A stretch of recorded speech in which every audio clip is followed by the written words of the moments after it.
اعوذ باللہ من الشیطان الرجیم بسم اللہ الرحمن الرحیم وجاوزنا ببنی اسرائیل البحر فأتبعهم فرعون وجنوده بغيا وعدوا حتى إذا أدركه الغرق قال آمنت أنه لا إله إلا الذي آمنت به بنو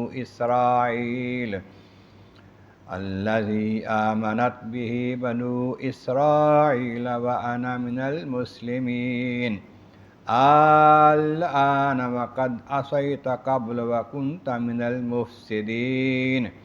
فاليوم ننجيك ببدنك لتكون لمن خلفك آية وإن كثيرا من الناس عن آياتنا لغافلون صدق اللہ العظیم۔ حمد و ثناء رب کریم اور درود و سلام بر سید خیر الانام کے بعد سورہ یونس کی آیت نمبر 90، 91 اور 92 تلاوت کی گئی ہیں، جو 11ویں پارے کے 14ویں رکوع میں ہیں۔ اس سے پہلی آیتوں میں فرمایا گیا کہ جب حد سے بڑھ گیا فرعون، موسیٰ علیہ السلام اس کو سمجھا کے تھک گئے، تو پھر اللہ کی بارگاہ میں عرض کی، مولا کریم انہیں اس سے بڑا مال و دولت دیا ہے اور یہ نافرمان سرکش ہو گیا ہے، اب اس کے مال و دولت کو تباہ کر دے، برباد کر دے، ان کے دلوں کو بھی سخت کر دے، اب ایمان نہ لا سکیں، یہ اتنے سخت ہیں، یہ عذاب دیکھیں گے تو پھر مانیں گے۔ تو اللہ تعالیٰ فرماتا ہے کہ اے موسیٰ اور اس کے بھائی ہارون، تم دونوں کی دعا کو قبول کر لیا ہم نے، اب تم ثابت قدم رہو اور ان لوگوں کے راستے پہ نہ چلو جو علم نہیں رکھتے، نادان ہیں۔ معنی یہ ہے کہ جو سمجھتے ہیں کہ دعا قبول نہیں ہوئی، پتہ نہیں ہونی کہ نہیں ہونی، بات قبول ہے تمہاری، وقت لگے گا۔ پھر جب وقت آ گیا، فرمایا وجاوزنا، ہم نے آگے پہنچا دیا، تجاوز کر دیا بنی اسرائیل کو دریا کے یا سمندر کے پار کر دیا۔ بنی اسرائیل کو حکم دیا کہ اب راتوں رات آج نکل جاؤ مصر سے باہر نکلتے ہیں کہ بہت بڑا دریا ہے یا سمندر ہے کلثم، اب اس کے پاس پہنچتے ہیں تو یہ وہاں اب پہنچے نہیں ہیں تو پیچھے دن چڑھ گیا، فرعونی اٹھے تو دیکھا کہ ہمارے خادم، غلام، نوکر آئے نہیں آج کام کرنے کے لیے گھروں میں، ان کے بستی کو، محلے کو دیکھا وہ ساری خالی ہے، پھر بھاگے سارے سواریاں لے کر، جو جس طرح ہو سکے ان کے پیچھے پکڑے ان کو، اب سارے کے سارے چل پڑے فرعونی۔ اب وہ وہاں پہنچ گئے دریا کے پاس، ادھر یہ پیچھے سے آ گئے، اب موسیٰ علیہ السلام کے ساتھیوں نے دیکھا تو کہا اب تو پکڑے گئے حضور، آگے دریا آ گیا ہے، پیچھے لشکر آ گیا ہے ہمارے۔ موسیٰ علیہ السلام کا فکر نہ کرو، اللہ میرے ساتھ ہے۔ اب اللہ کے حکم سے دریا میں عصا مارا، دریا میں خشک راستے بن گئے، پانی برف کی طرح اور ٹھنڈا بھی نہیں ہے، دیواریں بھی بن گئی ہیں، 12 راستے بن گئے، 12 قبیلے تھے آپ کے، ہر قبیلہ ایک ایک راستے میں داخل ہوا،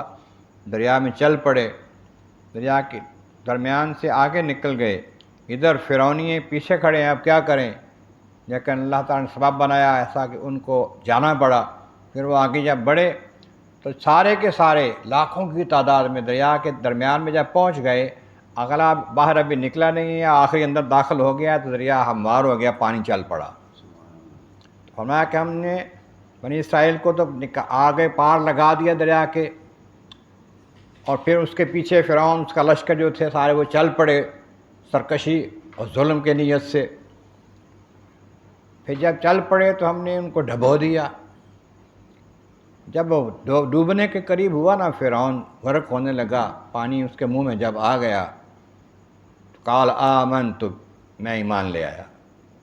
کسی پا انہ لا الہ الا الذی آمنت بہ بنو اسرائیل، میں مان لیا کہ وہی الہ ہے، وہی معبود ہے ایک اللہ جس کو بنی اسرائیل والے مانتے ہیں، انا من المسلمین، میں مسلمان ہو گیا ہوں۔ اس وقت الآن، اب، الآن کیا اب ایمان لاتا ہے تو؟ اب تو ایمان لانا قبول نہیں ہے، اب تو پکڑا گیا ہے۔ عذاب دیکھ کے، موت دیکھ کے، فرشتہ دیکھ کے پھر ایمان لانا قبول نہیں ہوتا۔ وقد عصیت قبل، پہلے تو نافرمانی کرتا رہا ہے، انکار کرتا رہا ہے، مخالفت کرتا رہا ہے، وکنت من المفسدین، اور فسادی تھا تو، خود بھی حق کے خلاف چلتا اوروں کو بھی چلاتا اس پر، فساد پھیلاتا تھا۔ ہاں،